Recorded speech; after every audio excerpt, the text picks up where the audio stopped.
We all have an opinion on this. Sims 3 is better in regards to creativity due to creative style and the amount of content. Plus, it has an open world system. Sims 4 looks better, runs better, and has an improved create a sim and build buy mode. However, it's not so straightforward. Let me tell you why.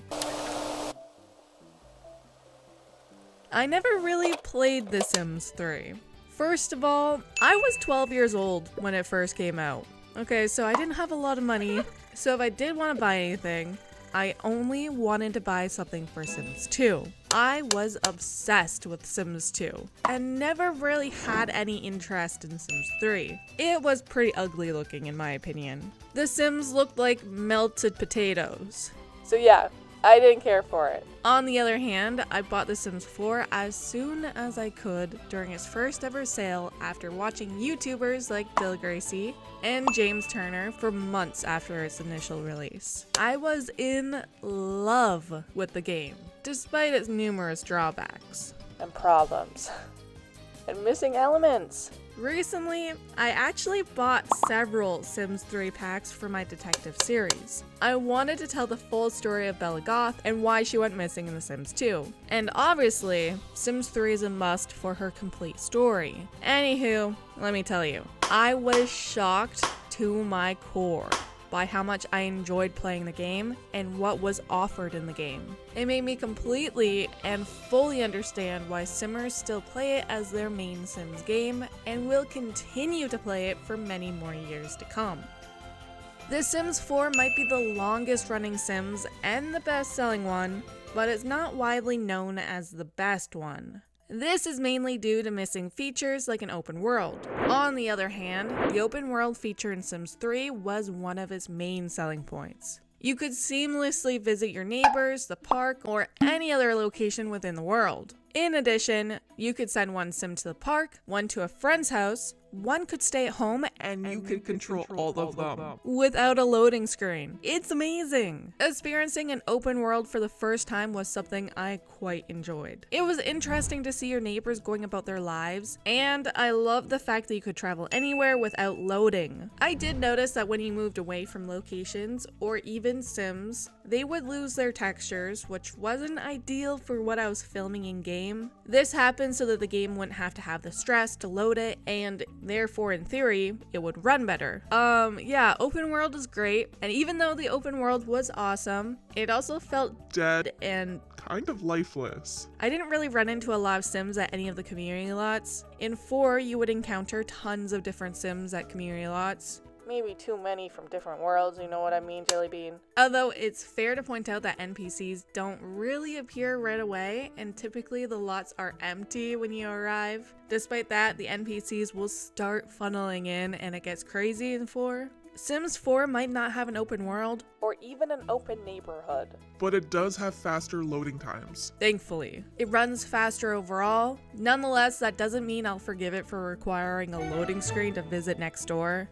Sims 3 had very long loading screens. Like I said, I've only just recently bought a few packs for 3, yet the loading times, even to boot up the game, felt like forever. I can only imagine how frustrating it'd be if you had mods, CC, and additional packs. Yeah, so you would imagine that using a higher end computer would help with those waiting times in Sims 3, yet it seems like the online community agrees that it doesn't help.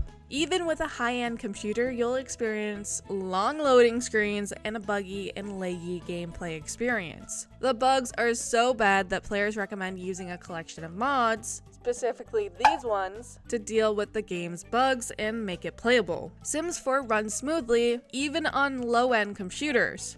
Let's circle back around to the worlds. Sims 3 has huge worlds, and players can edit them, which means you can add various size lots to the world if you wanted to. I think I saw somewhere that the most lots you could have is 170, which, what the heck? That's actually crazy. In Sims 4, there's a set number of lots per world, and you can't edit the world to add more. As the game has progressed, it seems like we're getting fewer and fewer lots with each new pack. Technically, the biggest world is San Myshuno, with 5 standalone lots, 3 penthouses, 21 apartments, and the park lot, Windenburg feels a bit bigger, nevertheless it only has 24 lots and 3 special lots. Even comparing the base worlds, Sunset Valley for 3 and Willow Creek and Oasis Springs for 4, you'll see that Sunset Valley is Much. bigger, even if you combine the 2 Sims 4 base game worlds together. Yeah.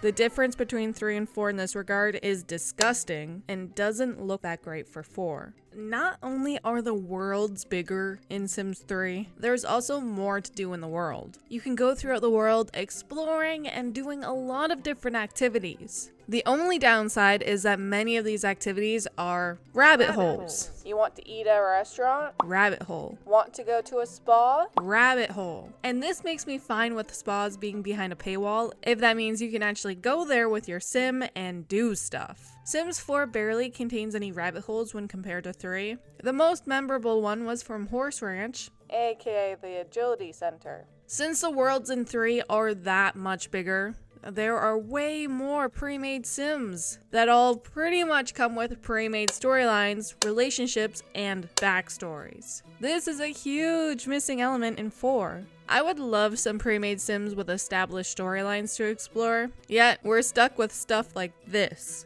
Johnny Zest isn't even technically related to his family, the Landgrabs. They have no relation in the family tree, yet they're supposed to be related. Let's compare Sunset Valley with Willow Creek again. In Sunset Valley, there are 25 pre-made families. In Willow Creek, there are 4. That's sad.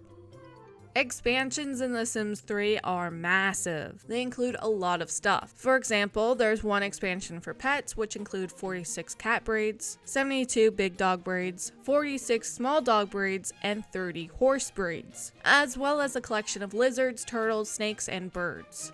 Plus, NPC animals like deer, raccoon, and wild horses. If you wanted a similar experience in 4, you can get 123 dog breeds and 49 cat breeds, and an unlimited amount of custom breeds or mixed breeds with the expansion Cats and Dogs. Oh, and I guess you can make foxes and raccoons, but foxes are actually dogs and raccoons are actually cats. They're not their own separate animal. They just have the fox and raccoon fur pattern and different voices. And then you'd need My First Pet stuff pack for hedgehogs, hamsters, rats, and this weird platypus thing.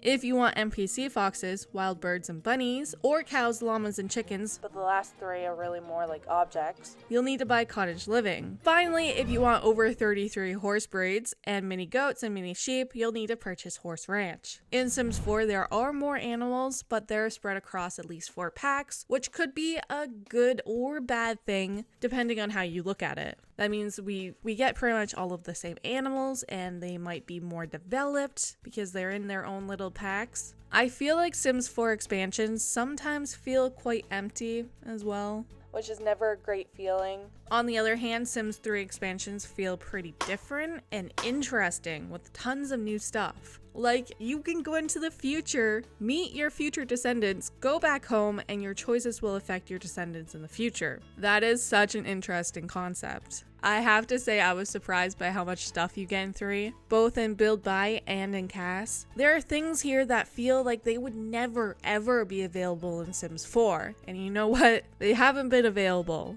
There's a wide range of different looks and styles which make things like the Generation Challenge possible, and it makes sense without CC. One thing I was shocked about would be the amount of retro themed and medieval themed items. I quite like that, especially the medieval things. Like, they look realistic and somehow they're more detailed than whatever we got in The Sims 4 Get Famous. Yes. However, the Sims 3 store is a ripoff. There's some good stuff, but it's expensive for what it is. It's also built into the game in such a predatory way with ads in Build Buy and CAS. These microtransactions are pushed down the player's throat at every and any chance they get. It's absolutely disgusting, shameful, and simply gross. Even if you can turn it off, it's just the fact that it's on by default. Like, this is a game that kids play. Stop with the predatory methods. Something that is similar would be the Sims 4 kits. particularly the first few where it felt like you got nothing. Or just a broken dust kit. Some of the recent ones have been appealing, you know, they're looking pretty cute. But I can't justify spending around $6 for such a small pack. The only ones I have in my collection have been given away for free. I don't know if I can bring myself to buy one. It feels wrong and it reminds me of the Sims 3 store in the worst ways possible.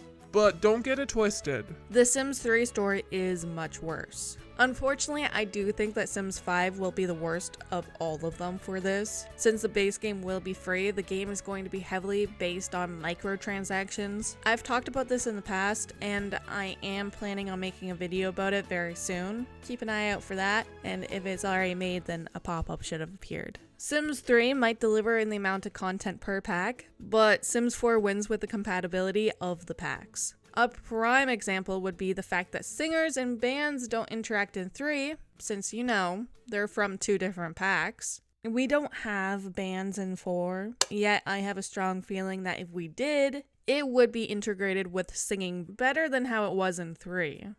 Okay. I already made fun of how Sims 3 looks. I think you already get it. I don't like it. I don't like it enough that I've refused to really play until this year. It's ugly. Like, ugly.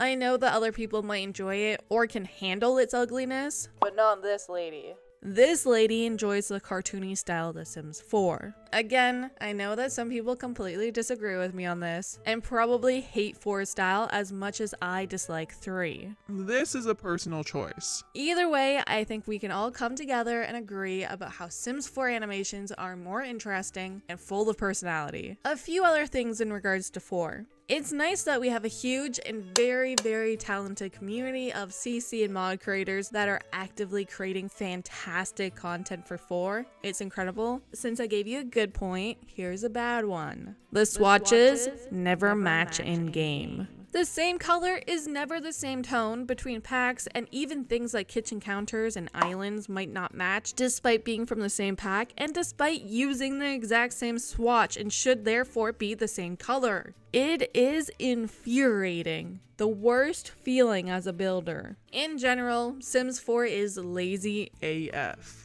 If you want to see how lazy, you can check out my video where I compare Sims 4 2014 to Sims 4 in 2022. Oh, and I was wondering, do you want an updated version of that video to include all of the updates from 2023? Because yeah, Sims 4 is constantly updated to include new features and items. And I would like to do that. I want to revisit that video. Moving on to live mode, finally. Both games include some sort of story progression. I didn't play enough of 3 to really form an opinion on this. I do know, however, that neighborhood stories from 4 sort of sucks. At least it exists. Because, you know, for many years it didn't. You can also help make decisions for other townspeople, which is good to a degree.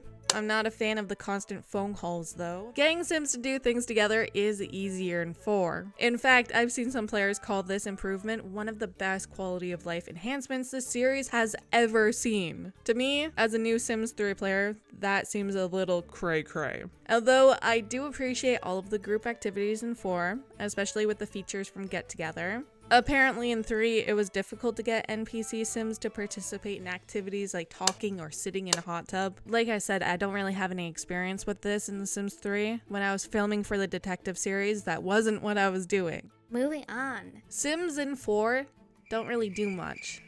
There's nothing crazy that happens. They don't get up to trouble, and I feel like that's half the fun of The Sims. They're supposed to be crazy and troublesome to a healthy degree, yet there is none in 4. 2 words. Freedom of movement. Okay, that was technically 3 words. You catch my drift though. In Sims 4, you can easily move or travel between worlds. There's nothing stopping you. Except for the loading screens. It's not difficult. At all. It's as natural as killing a sim in a pool. Unlike that easy peasy lemon squeezy experience, in 3, moving between worlds simply isn't an easy thing to do. Unless you don't care about keeping your pre-existing relationships, family tree, or whatever. I have to admit, I'm not the biggest fan of the fame system in 4, yet somehow it's better than 3. In 3, you have to perform social interactions with other celebrities to become famous. This leads to an unrealistic and undesirable situation where fame seems like a widespread disease due to the game's open world and story progression. Yeah, apparently it's super duper easy to become famous in 3, to the point that everyone is famous. If everyone is famous, is anyone really famous? Unlike that, you can become famous for a few reasons in 4. For example, random chance cards at work, completing gigs as an actor, becoming a social media influencer, exploring space, and much, much more. While yes, you can actually earn fame points for interacting with celebrities, it's much harder to become friendly enough with any of the celebrities to the point where you can actually perform those particular interactions. Trust me, Sims 4 celebrities do not want to talk to you. Okay? They have no interest in talking to a nobody. It kind of stings, doesn't it? Even between family members. If you have a famous Sim who is a family member, you can't talk to them. You will not be able to introduce yourself. Things like this are... Why? Why is it like that? If we're family, you should know me. Like always, there are additional live mode perks for each game if you purchase DLC. For example, zombies and fairies come with other occults in Sims 3 Supernatural. However, there are some elements from DLC for 4 that I want to point out and praise. If you purchase Snowy Escape, you get the lifestyle feature.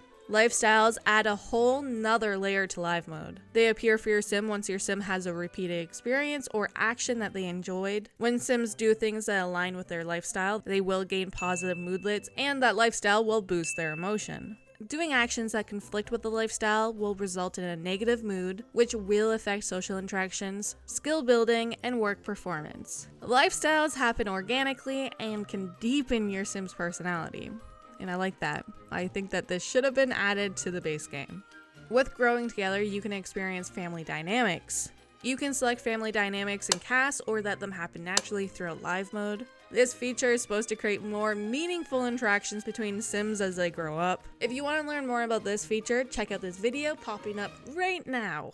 Another thing that came along with Growing Together would be the pop-ups to change out personality traits for new ones. This is kind of cool, especially if you're not the sort of Player who uses the cast full edit mode on cheat, and therefore you wouldn't be able to change out traits normally. Essentially what happens is as your sim does something or accomplishes something, you might get a pop-up asking if you want to switch out a trait for a new one. Typically, the new one is associated with whatever it is that they're doing.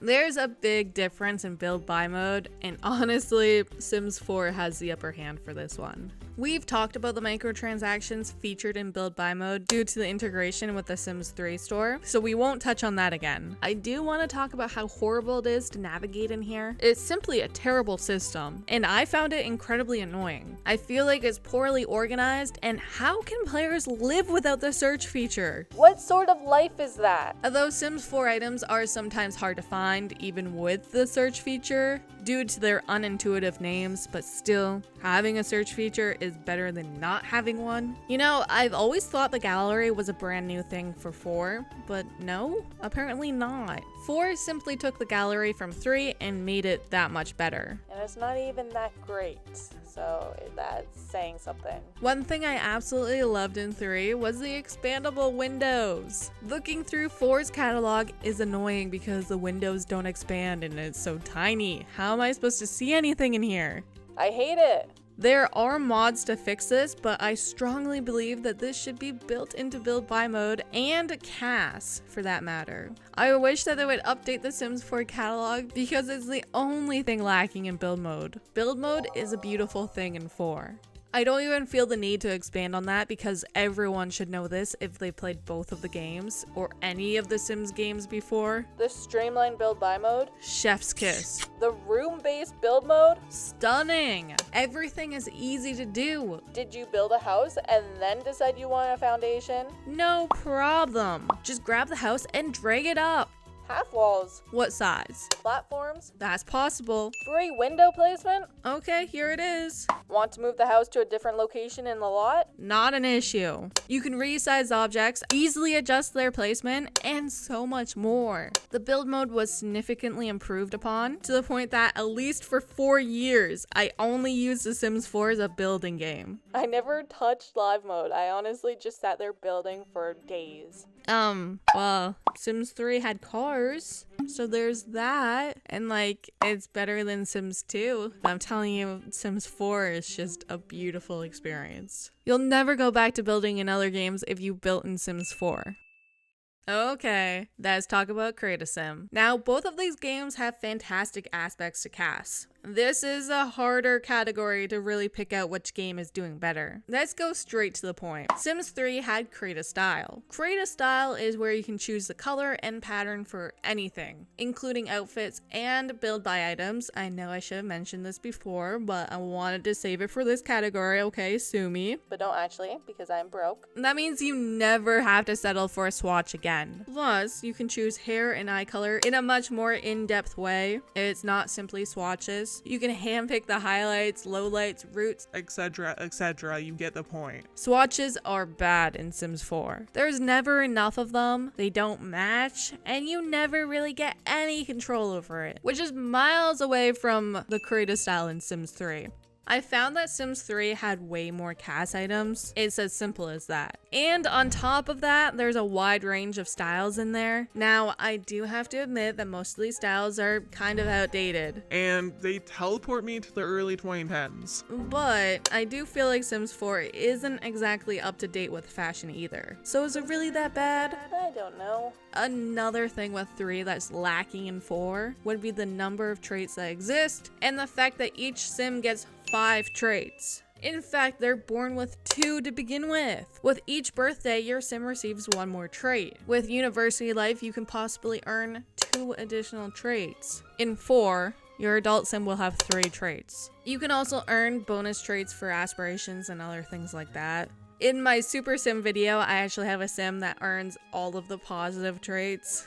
They had so many traits. So that was nice. What isn't nice would be only having 3 traits. It's lame. We should have more. In 3, there's a long list of lifetime wishes, and it seems like a number of them were added with additional packs. In 4, it feels like we barely have any aspirations, and sometimes packs come out without any. What is that? Sims 3 also had favorites. You can pick your favorite color, you can pick your favorite food. In 2009, okay, when it came out, we got likes and dislikes for 4 in 2021. Now don't forget, the game came out in 2014. There are currently no favorite feature, so you cannot pick your favorite food. It seems like I've hated on Sims 4 a bunch here, so let's get to the good stuff for Sims 4 in CAS. Sims look better.